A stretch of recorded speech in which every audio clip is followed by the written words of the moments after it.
Nothing in life is worthwhile unless you take risks. Nothing.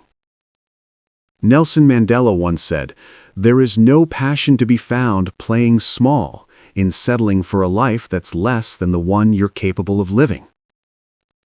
Now, I'm sure in your experiences in school or applying to college or picking your major, people have told you to make sure you have something to fall back on. They say, make sure you've got something to fall back on, honey. But I never understood that concept, having something to fall back on. If I'm going to fall, I don't want to fall back on anything. I want to fall forward. I figure at least this way, I'll see what I'm going to hit.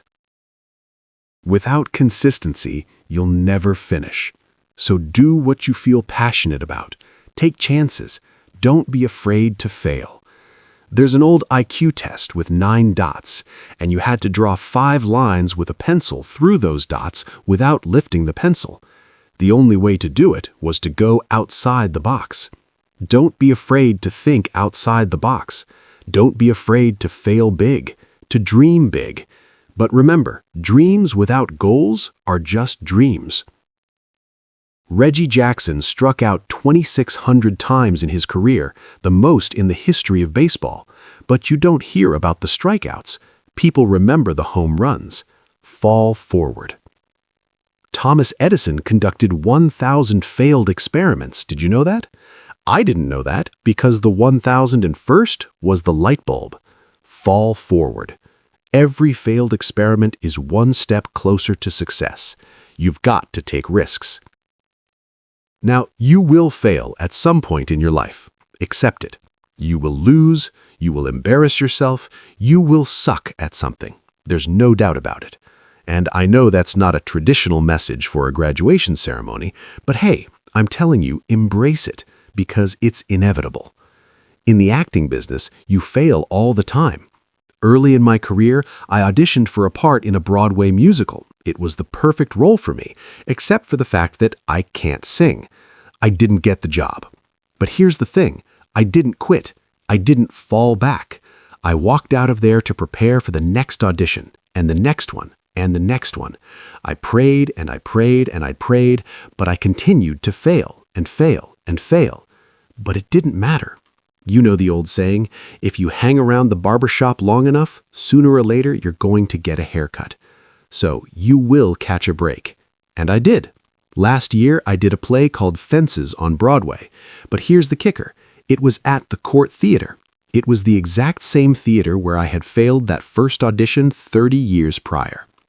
The point is, every graduate here today has the training and talent to succeed. But do you have the guts to fail? If you don't fail, you're not even trying. I'll say it again. If you don't fail, you're not even trying. To get something you never had, you have to do something you never did. Imagine you're on your deathbed, and standing around you are the ghosts representing your unfulfilled potential. The ghosts of the ideas you never acted on, the ghosts of the talents you didn't use. They're standing around your bed, angry, disappointed, and upset. They say, we came to you because you could have brought us to life, and now we have to go to the grave together. So I ask you today, how many ghosts are going to be around your bed when your time comes? The world needs a lot, and we need it from you. We need it from the young people. I'm getting a little grayer now. We need your energy. You've got to get out there and give it everything you've got.